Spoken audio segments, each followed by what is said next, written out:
De Sacra Doctrina, teología y espiritualidad católica para vivir lo que creemos y conocer lo que adoramos. Comenzamos. Salvete, carissimi fratres, ad de Sacra Doctrina Itinerarium. Bienvenidos, amadísimos hermanos, a su programa de Sacra Doctrina, sobre la Sagrada Teología. Mihi nomen Julius Maximus est. Mi nombre es Julio Fernández.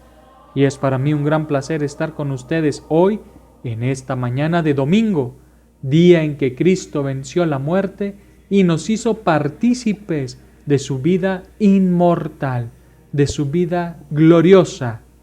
Quiero mandar en primer lugar un gran saludo a nuestro querido obispo, don José Guadalupe Torres Campos, por permitirnos comunicarnos a través de esta radiofrecuencia 1560 AM, Radio Guadalupana. Un gran saludo también a nuestro querido director, el padre Juan Carlos López, por su confianza para seguirnos comunicando a través de este medio. Como cada domingo, los invito a hacer sus donativos en OXXO, en la tarjeta SPIN de OXXO a beneficio de Radio Guadalupana. 100 pesitos que nos pueda compartir hacen la diferencia. Número SPIN de la tarjeta OXXO 42 17 47 00 71 62 31 40. Una vez más, tarjeta SPIN de OXXO a beneficio de Radio Guadalupana 42 17 47 00 71 62 31 40.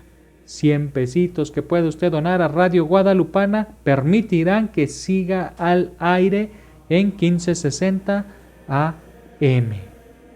Cristo Rey del universo. Celebramos hoy, el último domingo del tiempo ordinario, a Cristo Rey del universo. Nuestro Señor Jesucristo, Rey del universo. Todas las cosas, toda la creación tiene como cabeza a Cristo. Él es quien reina en el universo. Hay además una famosa frase que dice que el reino de Dios es Cristo reinando en el corazón de los hombres. Cuando Cristo reina en nuestro corazón, entonces construimos el reino de Dios. Al respecto de este domingo, nos dice nuestro querido padre Ezequiel: en cuanto a ti, rebaño mío, he aquí que yo voy a juzgar entre oveja y oveja, entre carneros y cabritos. Importancia de Dios, importancia del hombre, importancia de la historia y del cosmos. Son los temas de la celebración de Cristo Rey del universo. La importancia del hombre, la importancia de la historia y la importancia del cosmos, del universo.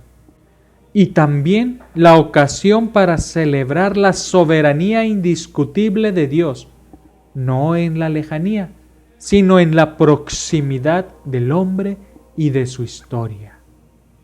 Sí, Él reina en nuestro corazón, y de ahí debe brotar para reinar también en el mundo, dice Orígenes en el oficio de lectura. Llegamos al final del año litúrgico, con la visión esplendorosa del final de la historia.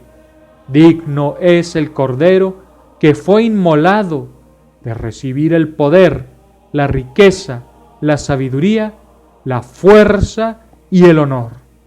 A Él la gloria y el imperio por los siglos de los siglos, dice la antífona de entrada. De hecho, todos los cantos de entrada del día de hoy deberían estar inspirados en esta antífona. sino es que incluso musicalizarla. Digno es el Cordero que fue inmolado de recibir el poder, la riqueza, la sabiduría, la fuerza y el honor. A Él la gloria y el imperio por los siglos de los siglos. Palabras del Apocalipsis. Cristo, primicia de entre los muertos, es la causa de la salvación universal.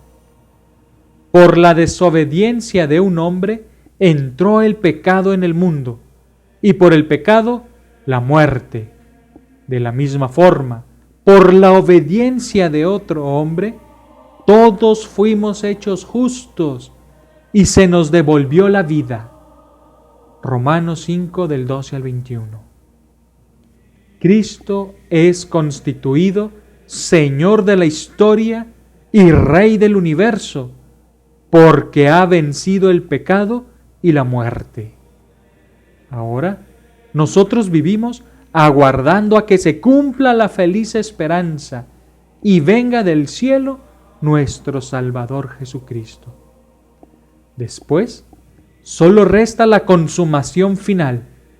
Después de haber aniquilado todos los poderes del mal, Cristo entrega el reino a su Padre, porque Él tiene que reinar hasta que el Padre ponga a sus pies a todos sus enemigos. Y el último enemigo en ser destruido será la muerte. Al final, cuando todo se le haya sometido, Cristo mismo se someterá al Padre y Dios será todo en todos, como dice la segunda lectura. Tal es la estupenda visión del final de la historia. El Cristo glorioso, resucitado, Señor de cielos y tierra, juez de vivos y muertos. Estupendo final que canta el Apocalipsis. La primera lectura tomada del libro de Ezequiel habla de una nueva justicia. Los reyes y los grandes de Israel pretenden garantizar la justicia, pero los pequeños, los enfermos y los migrantes siguen olvidados. Bajo la guía de estos poderosos, el pueblo es diezmado como un rebaño mal conducido. Entonces Dios interviene y toma las cosas en sus manos. Él cuida a los enfermos, a los heridos, las ovejas enfermas y heridas, las cuida. Quita a los pastores inútiles, privándolos de su poder. Luego que los fariseos han sido destituidos, y dado que una oveja herida vale más que las 99 que no tienen necesidad de asistencia, no nos queda más que esperar un buen pastor. Salmo 22, un salmo de confianza. Domina un tono sereno, apenas turbado por una referencia pasajera al enemigo. El contexto sacro del salmo facilita la transposición al contexto cristiano sacro. Esta transposición global se articula en esta serie de imágenes o símbolos arquetípicos: el agua, la comida, la unción, la copa, la morada. En este nivel de símbolos arquetípicos se encuentra nuestro salmo con los sacramentos de la nueva alianza, símbolos de salvación en la pastoral de Cristo, fuentes tranquilas del bautismo, el reparar las fuerzas en la confirmación, la mesa y la copa de la Eucaristía, la unción del sacerdocio, acompañan y guían al cristiano por el sendero justo hacia la casa del Señor por años sin término. La segunda lectura de San Pablo a los Corintios habla del triunfo del vencedor. Pablo dice que todos hemos muerto en Adán. Adán o no, resulta verdadero que todos los hombres estamos sometidos a un número incalculable de alienaciones. Y la muerte no es más que la última, pero otro hombre, el primero de la nueva humanidad, se ha liberado de estos obstáculos, Jesús Cristo, el resucitado, y no ha querido permanecer solo en su triunfo, sino que ha compartido su secreto con la Iglesia, encargándole vencer en colaboración con los hombres el mal, el odio, los desequilibrios, el miedo y vencer incluso la muerte. Esta lucha está en curso, con muchas pérdidas, heridas y riesgos. Pero al final, la muerte será vencida. El Evangelio de hoy es tomado de Mateo, capítulo 25, el Cristo desconocido. Tenemos aquí la escena clásica del juicio final, pero nuestra suerte no se decide en el más allá. Es ahora cuando nos pronunciamos con Cristo o contra Él. El texto retoma una serie tradicional de obras de misericordia, pero no pone límite al amor. Servir a Cristo es ir en busca de las necesidades y las carencias y ponerles remedio. Comprender que se tiene necesidad de nosotros ahora es más importante que interrogarse sobre el juicio al que serán sometidas nuestras acciones. De cualquier modo, los criterios de Dios van más allá, con mucho, de nuestra imaginación, y su veredicto nos sorprenderá siempre. Ezequiel prepara esa visión final. Dios, bajo la imagen clásica del pastor y por lo tanto del rey, gobierna y guía a su pueblo. Podemos acercarnos a este texto por dos lados. Uno negativo: los pastores humanos, políticos y eclesiásticos con frecuencia son interesados y egoístas, más bien mercenarios y defensores de sus propios intereses, antes que defensores del derecho del rebaño. Otro positivo que encontramos sobre todo en Jesús, tal como nos lo transmite Juan 10, es la figura del gran pastor de las ovejas y guardián de nuestras almas, que está presente con amor y pasión en medio de su rebaño. Un guía que es a la vez compañero de camino, una realeza que se ejercita en la cruz, como nos lo explica San Juan en el relato de la pasión. Veamos los verbos que utiliza Ezequiel y que definen su actitud ante el rebaño. Las buscaré y velaré por ellas, como el pastor cuando las ovejas se dispersan. Velaré e iré por ellas a donde se perdieron un día de niebla y oscuridad. Apacentaré, las haré reposar, buscaré a la oveja perdida, haré volver a la descarriada, curaré a la herida, robusteceré a la débil, a la gorda y fuerte la cuidaré. Yo las apacentaré con justicia. Tal es el modelo del pastor. El Evangelio de Mateo dice: estos irán al castigo eterno y los justos a la vida eterna. Son las últimas palabras de la vida pública de Jesús. Con ellas termina su ministerio. Luego viene el relato de la pasión y la resurrección. Sin estas palabras finales, sin la exigencia de la responsabilidad, nos lo acaba de decir en la parábola de los talentos, ¿qué sentido tendría todo lo hecho y dicho por Jesús? Perdería toda seriedad, quedaría al nivel de lo optativo, sin consecuencia alguna. En la perspectiva del juicio divino, se nos invita a recuperar el sentido profundo de la historia. ¿Existen tantas injusticias? La sed de justicia en este mundo, siempre insatisfecha, reclama el juicio de Dios que nivela y redime. El mundo está lleno de injusticias. nosotros mismos somos injustos, injustos entre nosotros como hermanos e injustos con Dios. Todos intuimos que solo Él consumará la justicia que tanto anhelamos. Pero, como siempre, Dios tiene formas muy especiales de realizar sus obras, también el juicio. Vemos en la liturgia de hoy a Cristo como pastor, rey y juez. Las últimas palabras de esta perícopa sustentan y tienen su cabal cumplimiento en el juicio de las naciones, que leemos en el Evangelio de hoy. Asistimos a dos cuadros narrativos, dos cuadros paralelos y antitéticos, tenebroso uno, luminoso otro.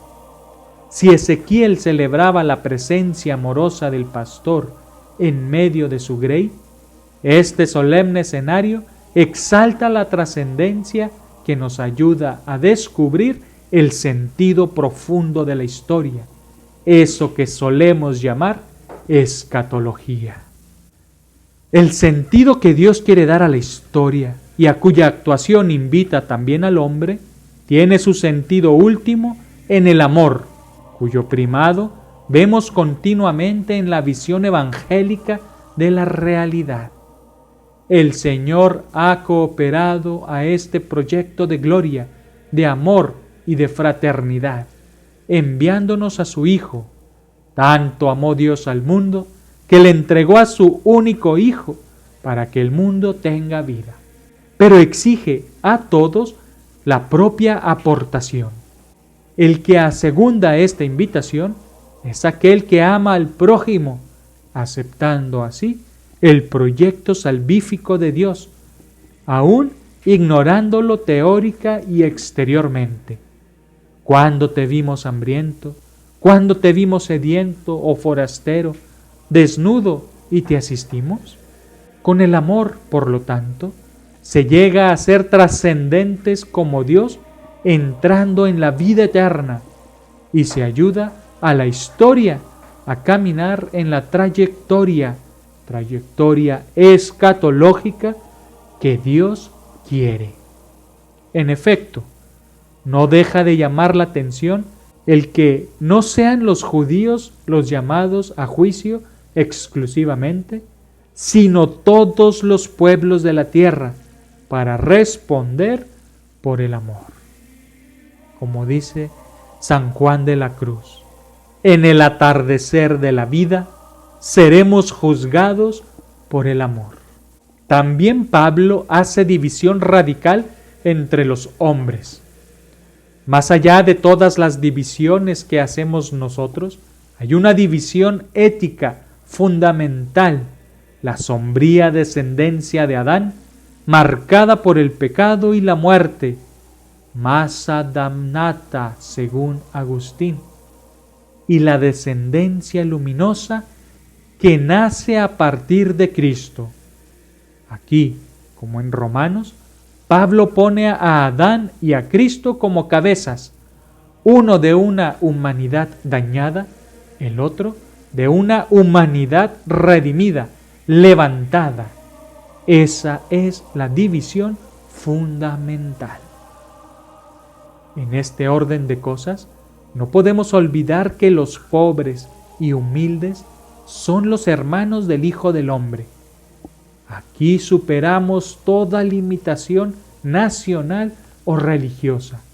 Todos los hombres, sin excepción, deben responder de sí ante el Hijo del Hombre según las buenas o malas obras. En el día del juicio, algunos se darán cuenta de estar de parte de los justos, aunque no lo sabían.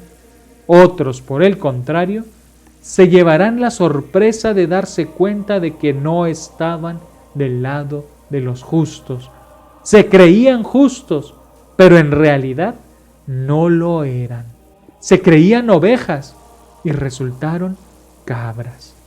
En efecto, según la instrucción de la perícopa, el Hijo del Hombre tiene un mandato ante todo el mundo. Los hermanos, por lo tanto, no son solo los miembros de la comunidad y ni siquiera los misioneros cristianos. Por el contrario, lo es todo hombre que está amenazado en su existencia. De esta manera, Jesús se convierte en el garante escatológico del comportamiento moral. El tema del juicio universal adquiere así una específica función exhortativa. Todo hombre, en particular el discípulo, comparecerá delante del Hijo del Hombre, pero el tiempo actual de nuestra vida no está privado de importancia. Este tiene un significado decisivo en cuanto el discípulo aquí y ahora gana o pierde la vida. Hermosas palabras de nuestro querido Padre Ezequiel, queridos hermanos. Imponente la homilía y el mensaje, el llamado a la urgencia del final, el final de la historia, el final de nuestra propia vida, el juicio. Tener a Dios como pastor, como rey, es tenerlo también como juez. De ahí que nuestra vida debe ser reflejo de tener a Cristo en el corazón, una vida en busca del bien, en busca de la belleza, de la justicia, de la paz, de la reconciliación, una vida de entrega por los más vulnerables, una vida de amor, de servicio, entregar nuestra vida en servicio a los demás, en amor por los demás, sobre todo por los que más sufren. Entregar nuestra propia vida en el sufrimiento, en la enfermedad. Tal vez no podemos salir mucho de nuestra casa, de nuestro hogar, porque padecemos una enfermedad. Pero incluso esa enfermedad ofrecida a Dios es la entrega de nuestra propia vida en el servicio y en el amor por los demás. Porque esa enfermedad que se vive, que se asume y que se ofrece es entregada por los demás. Rinde frutos en los demás. Es una vida de entrega y de servicio por los demás. De manera que una vida en el amor es una vida entregada, sacrificada, ofrecida. Por lo tanto, nuestro juicio será también en el amor. Muy bien, queridos hermanos. Vamos a terminar con nuestra oración de las laudes del día de hoy, que corresponde también con la oración colecta del día de hoy, que ustedes van a escuchar en misa, pero pues como hemos dicho, en otra traducción. Esta es la traducción de la liturgia de las horas. Oración. Dios Todopoderoso y Eterno, que quisiste fundar todas las cosas en tu Hijo muy amado, Rey del universo, haz que toda la creación, liberada de la esclavitud del pecado, sirva a tu majestad y te glorifique sin fin. Por nuestro Señor Jesucristo, tu Hijo, que contigo vive y reina en la unidad del Espíritu Santo, y es Dios por los siglos de los siglos. Amén. Hermosa oración que hemos escuchado, queridos hermanos. Dios Todopoderoso y Eterno, que quisiste fundar todas las cosas en tu Hijo muy amado. Cristo es el fundamento de todo lo que existe, de todo el universo, de toda la creación. Ese Hijo muy amado de Dios es el Rey del universo. Por eso le pedimos que haga que toda la creación, todo lo que existe, liberada de la esclavitud del pecado, dice San Pablo que la creación entera gime con dolores de parto, esperando la gloriosa manifestación de los hijos de Dios. La esclavitud del pecado alcanza a toda la creación, esclaviza a toda la creación. El pecado de nosotros, nuestro pecado, el pecado del hombre, alcanza a toda la creación. Por eso le pedimos que haga que toda la creación sea liberada de la esclavitud del pecado, que sirva a tu majestad, que toda la creación sirva a la majestad de Dios y te glorifique sin fin, que todo lo que hay en la tierra glorifique al Señor, lo que hay en el cielo alabe al Señor, los peces del mar alaben al Señor, los animales de la tierra bendigan al Señor, criaturas todas del Señor, alabad y bendecid al Señor, dice el salmista. Hermosa oración en el contexto de Jesucristo, Rey del universo, que en su versión original dice así: Oratio omnipotens sempiterne Deus, qui in dilecto filio tuo universorum rege omnia instaurare voluisti, concede propitius ut tota creatura a servitute liberata tue maiestati deserviat ac te sine fine collaudet. Per Dominum nostrum Iesum Christum Filium tuum, qui tecum vivit et regnat in unitate Spiritus Sancti Deus, per omnia saecula saeculorum. Amén. Muy bien, queridos hermanos, esto ha sido todo por hoy. Hemos terminado el tiempo ordinario. Próximo domingo será el tiempo del Adviento, el tiempo de la espera, de la esperanza, de la espera del advenimiento de Cristo, Rey del universo. Ese Cristo que es el Rey del universo volverá, vendrá a consumar todas las cosas, vendrá para juzgar a vivos y muertos y a darnos el premio por haberle servido, amado y glorificado. Muy bien, queridos hermanos, no olviden comunicarse con nosotros a través de las redes sociales de Radio Guadalupana. Estamos a la espera de sus comentarios, mensajes, críticas, sugerencias y todo lo que ustedes nos quieran mandar. Laudetur Jesus Christus, alabado sea Jesucristo. Hasta la próxima.